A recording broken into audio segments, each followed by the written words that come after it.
जय हिंद दोस्तों, मैं विवेक आपका स्वागत करता हूं हिंदी टिक्स बाय विवेक शुक्ला के यूट्यूब चैनल पे। जैसा कि आप सभी जानते हैं कि हम लोग आज यूपी बोर्ड एग्जाम को लेकर चर्चा करेंगे कि किस टॉपिक से कितने प्रश्न आते हैं।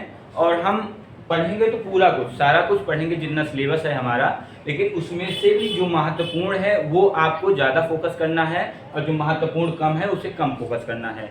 तो पिछले पेपरों पिछले एग्जामों को देखकर और लगभग 1-2 साल का एक्सपीरियंस मेरा भी हो चुका है बोर्ड एग्जाम को लेकर, तो उन्हीं आधार पर हम लोग कौन सा चैप्टर कितने समय तक पढ़ेंगे ये सब हम आज हम लोग समझेंगे। तो जैसे कि देखिए हमारा क्या है, हिंदी व्याकरण है। हिंदी व्याकरण हमारे एग्जाम में हमारे पेपर में 4 नंबर की आती है। हिंदी व्याकरण 4 नंबर का आता है, जिसमें उपसर्ग 1 नंबर, प्रत्यय 1 नंबर, समास 1 नंबर और तत्सम तद्भव में से 1 नंबर। तद्भव तत्सम पर्यायवाची 3 में से किसी से भी प्रश्न उठा लिया जाएगा जिसमें आपको 1 नंबर मिलेंगे।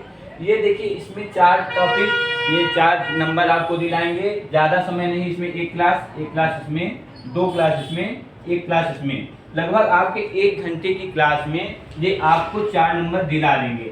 और ये क्लास कौन लेगा? ये क्लास मैं ही आपको बताऊंगा, पढ़ाऊंगा बहुत अच्छे से, ट्रिक के माध्यम से। आप लोगों के लिए मैं एक बहुत अच्छी नोट्स तैयार कर चुका हूं, आप लोगों को वहीं से पढ़ाया जाएगा। उसके बाद देखिए आपका काव्यशास्त्र से 3 प्रश्न आते हैं, 3 क्वेश्चन आते हैं। रस से 1 प्रश्न आता है जिसमें हास्य रस और करुण रस आपको केवल पढ़ना है, सभी रसों को नहीं पढ़ना है। उसके बाद छंद से 1 प्रश्न आता है। सोरठा और रोला 2 छंद हैं आपके सिलेबस में, जिसमें से कोई भी एक आप पढ़ेंगे तो आप दोनों आराम से 1 नंबर प्राप्त कर लेंगे। पढ़ना आपको दोनों है, मैं आपको दोनों पढ़ाऊंगा। उसके बाद अलंकार, उपमा रूपक उत्प्रेक्षा, अर्थालंकार के ये भेद हैं। शब्दालंकार आपके सिलेबस से नहीं जुड़ा है। ये तीनों में से आपको मैं पढ़ाऊंगा, 1 नंबर इसमें से प्राप्त कर सकते हैं। परिभाषा, उदाहरण और पहचान 3 क्वेश्चन बन सकते हैं इनसे। या तो आपसे पूछ लेगा परिभाषा से उदाहरण लिखिए, या तो उदाहरण देखिए ये पूछ लेगा कौन सा अलंकार है, कुछ भी मतलब पूछ सकते हैं। तो हम लोग उसको प्रिपेयर करके चलेंगे। 4 ये और 3 ये 7 नंबर। और उसके बाद देखिए यहाँ पे संस्कृत व्याकरण में आ जाते हैं। तो संस्कृत व्याकरण में संधि पूछते हैं, यण संधि और वृद्धि संधि, मात्र 2 संधि है आपके सिलेबस में। यहाँ से भी आपके 1 नंबर आएंगे। शब्द रूप से फल, मति, मधु, नदी, तद, युष्मत, ये भी आपके प्रश्न में आएंगे। ऐसे इसमें से प्रश्न बनता है। मान लीजिए जैसे मति ही है, मति शब्द किस विभक्ति, किस वचन, किस पुरुष का है। इसमें पुरुष नहीं होगा क्योंकि शब्द रूप है। धातु रूप में जैसे मान लीजिए हंस पूछ लिया, मान लीजिए आपको हंस शब्द ही दे दिया, पूछता है किस धातु, किस पुरुष, किस वचन का है, तो आप लोग इसको याद कर लेंगे। सरल वाक्यों का अनुवाद, ये इसमें देखिए 2 नंबर का सरल वाक्य, यानी सरल वाक्य कहने का मतलब क्या है, जो आप लोग परेशान होते हैं भैया विभक्ति बता दीजिए, यहाँ पे विभक्ति से प्रश्न नहीं आते हैं। एक मान लीजिए 5 ऑप्शन रहेगा तो 2 विभक्ति दे देगा, 3 सरल वाक्य से दे देगा। तो आप लोग सरल वाक्य में आपको 2 करना है, तो आप लोग यहाँ से आराम से अच्छे से कर सकते हैं। हालांकि मैं आपको विभक्ति भी पढ़ा दूंगा। अनुवाद की मैं बहुत अच्छी एकदम बेसिक वाली वीडियो आपको पढ़ा चुका हूँ, लगभग 28-29 मिनट की है, आप लोग उसको जरूर देख लीजिएगा। उसके बाद अगली क्लास में जब हम अनुवाद के साथ जुड़ेंगे तो आपको बहुत अच्छे से समझ में आएगा। वो एकदम बेसिक थी। अगर अनुवाद किसी को नहीं आता है तो उस क्लास को देखना बहुत ही जरूरी हो जाता है उस बच्चे के लिए। उसके बाद हम लोग आगे बढ़ते हैं जब, तो यहाँ पर हम देखते हैं कि बहुविकल्पीय प्रश्न हमारे हिंदी से। बहुविकल्पीय प्रश्न मतलब जैसे है काव्य मीमांसा किसकी रचना है, भारत भारती किसकी रचना है, जयद्रथ किसकी रचना है, कामायनी किसकी रचना है, कामायनी क्या है, आचार्य रामचंद्र शुक्ल क्या है, आलोचनात्मक है, निबंधकार हैं, क्या है। ये सब इस तरह के प्रश्न गद्यांश और पद्यांश में आपको देखने को मिलते हैं। सुबद्धकमय चौहान जी से प्रश्न पूछ लिया जाएगा। मतलब जितनी रचनाएं आपके सिलेबस में दी हैं, रचनाएं सिलेबस में हम कैसे जानेंगे कौन कौन सी हैं, जितने कवि आपके सिलेबस में हैं उन्हीं की रचनाएं पूछी जाएंगी, उससे अलग रचना नहीं पूछी जाएगी। उसके बाद देखिए पद्यांश से भी 5 क्वेश्चन आ रहे हैं, 5-5 क्वेश्चन 10 क्वेश्चन लगभग किससे आ रहे हैं, बहुविकल्पी से, केवल रचनाओं से, या तो कौन सी कविता है, कौन उपन्यास है, कौन नाटक, कौन एकांकी, ये सब से। तो मैं आपके इसके लिए बहुत ही अच्छी नोट लगभग 6-7 पेज की बना चुका हूँ, बस उतने में आपको 10 में 10 दिए जाएंगे। इसमें कोई वादा नहीं है कि 10 में 9 क्वेश्चन आएंगे, बहुत ही अच्छी नोट बने। उसके बाद देखिए आपको गद्यांश और पद्यांश की व्याख्या करने को आते हैं 6-6 नंबर की। संदर्भ लिखिए, व्याख्या करिए 6 नंबर। उसके बाद देखिए जीवन परिचय पूछते हैं आपके। जीवन परिचय गद्य और पद्य से आते हैं 3, 2, 5। एक जीवन परिचय लिखना रहेगा, उसका 2 रचनाएं लिखनी रहती हैं, 5-5 नंबर के आते हैं। अब देखिए मैं बता देता हूँ आपको कौन कौन से जीवन परिचय आपको पढ़ने होंगे, ताकि आपका समय भी कम लगे और आप लोग अच्छी तैयारी के साथ हो जाए तैयार। बाकी पढ़ना सब कुछ है, छोड़ना कुछ भी नहीं, लेकिन क्या विशेष रूप से पढ़ना है उसको आप लोग समझिए। जैसे गद्य में अगर ले लीजिए तो देखिए यहाँ पे मैंने कोट किया है शुक्ल जी को, शुक्ल जी मतलब आचार्य रामचंद्र शुक्ल, उसके बाद प्रसाद जी, जयशंकर प्रसाद, छायावाद, उसके बाद दिनकर जी, उसके बाद बख्शी जी। अगर आप लोग इन तीनों को भी पढ़ लेते हैं तो आपका काम हो जाएगा। जैसे शुक्ल जी की आपके लेसन में क्या है, ममता, ममता मित्रता है, मित्रता, ये मित्रता है, ये ममता है, और दिनकर जी की भी कोई रचना आपके सिलेबस में होगी। इधर पद्यांश में सूरदास, तुलसीदास, पंत जी, सुभद्रा कुमारी चौहान, इतने में आपको यही केवल 8 कवि पढ़ने हैं, 8 रचनाकार पढ़ने हैं, जिसमें से जीवन परिचय भी इन्हीं से आएगा और गद्यांश पद्यांश का प्रश्न भी इन्हीं से आएगा।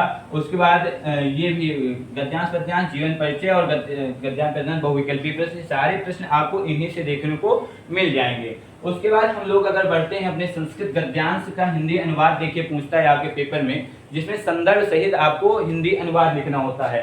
इसमें 2 नंबर के आपके संदर्भ लिखने को मिलेंगे और 2-3 नंबर आपको उसका अनुवाद लिखने को मिलेगा, यानी संस्कृत से हिंदी में कैसे बनाया जाता है। इसी तरह श्लोक आएगा आपके इसमें, उसमें से देखिए 2 नंबर उसके किस पाठ का है ये बताना होगा आपको 2 नंबर, और उसके बाद 3 नंबर आपकी व्याख्या के होंगे। जैसे बहुत ही महत्वपूर्ण चैप्टर मैं बता दूं अगर संस्कृत में कौन कौन से हैं आपके, तो संस्कृत में सबसे ज्यादा महत्वपूर्ण है, इधर मैं लिख देता हूं, जैसे वाराणसी पाठ है आपके यहाँ,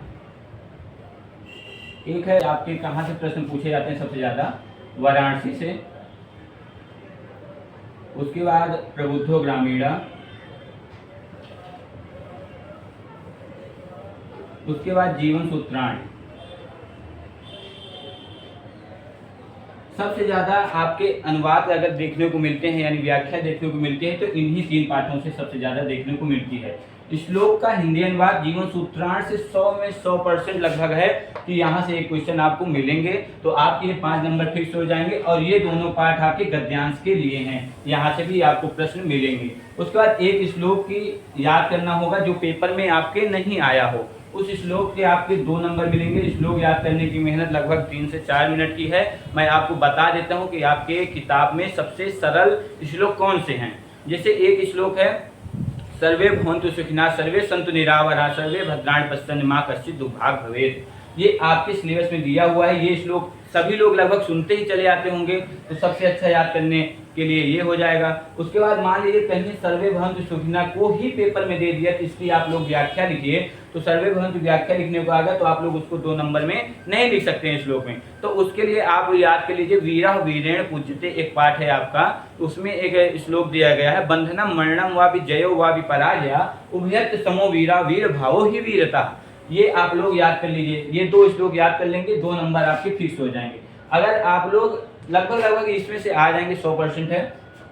उसके बाद संस्कृत खंडकाव्य से प्रश्न, 2 प्रश्न यानी 2 नंबर के, मैं इसको भी आपको बता देता हूँ कहाँ से प्रश्न आएंगे। देखिए जब आप इस पाठ को पढ़ लेंगे तो इनके प्रश्न भी आप बना पाएंगे। और अगर सबसे ज्यादा एक प्रश्न लगभग फिक्स टाइप का रहता है कि इसमें से प्रश्न पूछे जाएंगे, उस पाठ का नाम क्या है, केन किम वर्धते, इससे क्या बढ़ता है, ये आपको जानकारी भी अच्छी होगी और यहाँ से एक प्रश्न भी आपको 100% देखने को मिलेंगे।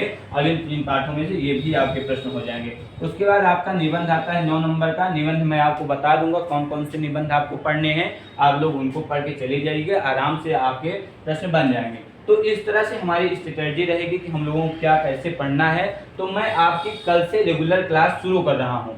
सबसे पहले हम क्या उठाएंगे, हम सबसे पहले संस्कृत का पोर्शन खत्म कर रहे होंगे, क्योंकि यहाँ पे 2 नंबर यहाँ पे है अनुवाद का और यहाँ पे लगभग 4 नंबर या 3 नंबर जो भी हो यहाँ से मिलेंगे। तो हम लोग संधि का पोर्शन, यण संधि और वृद्धि संधि है तो इसको सबसे पहले खत्म करेंगे, संस्कृत वाला जितना भी ग्रामर है, उसके बाद हिंदी के ग्रामर, फिर काव्य शास्त्र, हम लोग ऐसे शुरुआत करेंगे। और मैं आप लोगों को बता देता हूँ कि मैं आपको गद्यांश की भी व्याख्या कराऊंगा, संस्कृत गद्यांश की व्याख्या कराऊंगा, संस्कृत पद्यांश की व्याख्या कराऊंगा। जैसे आपके इसमें सबसे महत्वपूर्ण है जीवन सूत्राणि। जीवन सूत्राण की व्याख्या अगर आप लोग पूरी, कितने 10 श्लोक हैं, 10 श्लोक हम पूरा पढ़ेंगे, जिसमें से आपको प्रश्न जरूर देखने को मिलेंगे। जैसे किश्चित गुरुतरम भूमे किश्चित दुच्चतरम चखात किश्चित शीघ्रतम वातात किश्चित बहुतरम तीरात। इसका अर्थ भी मैं आपको बताऊंगा। किससे भूमि से बड़ा क्या है, आकाश से भी ऊंचा क्या है, तिनके से भी अधिक जलाने वाला क्या है, और हवा से भी शीघ्र चलने वाला क्या है। तो जानकारी के लिए भी जरूरी है, उसके बाद आपके सिलेबस में भी है। आप लोग संस्कृत व्याख्या इससे पढ़ेंगे, वाराणसी पाठ में आपको अच्छे से पढ़ाऊंगा। तो हमारी यही रहेगी हमारी आगे की प्लानिंग। हम लोग 90+ नंबर लाएंगे अपना। आप लोगों को हिंदी में ज़्यादा समय नहीं देना है। मैं जितना आपको क्लास कराऊंगा मात्र आप लोग उसको एक बार और हो सके तो दोबारा भी देख लीजिएगा। बस मात्र इतने में आपका तैयार हो जाएगा। आप लोग रचना पढ़ने के लिए परेशान मत होइएगा। इन 10 नंबर की मैंने बना ली है नोट्स। अब इन नोट्स से मैं आपको किसी दिन बढ़िया पूरा लिखवा दूंगा, बता दूंगा। ट्रिक के माध्यम से कुछ ट्रिक भी बना रहा हूँ अभी कि आप लोगों को ज़्यादा समय न लगे याद करने में। तो इन पे काम चल रहा है। बाकी कल से क्लास आपकी संधि से हम लोग शुरुआत करेंगे, उसके बाद हम लोग हिंदी ग्रामर पढ़ेंगे। और आपका अगर कुछ सुझाव हो कि सर ये कर दीजिए, भैया ये कर दीजिए, तो आप लोग बताइएगा। कमेंट बॉक्स खुला रहेगा, आप लोग कमेंट करके बताइएगा। अगर हमारी वीडियो अच्छी लगे हो तो अपने दोस्तों को भी शेयर करिएगा। धन्यवाद दोस्तों।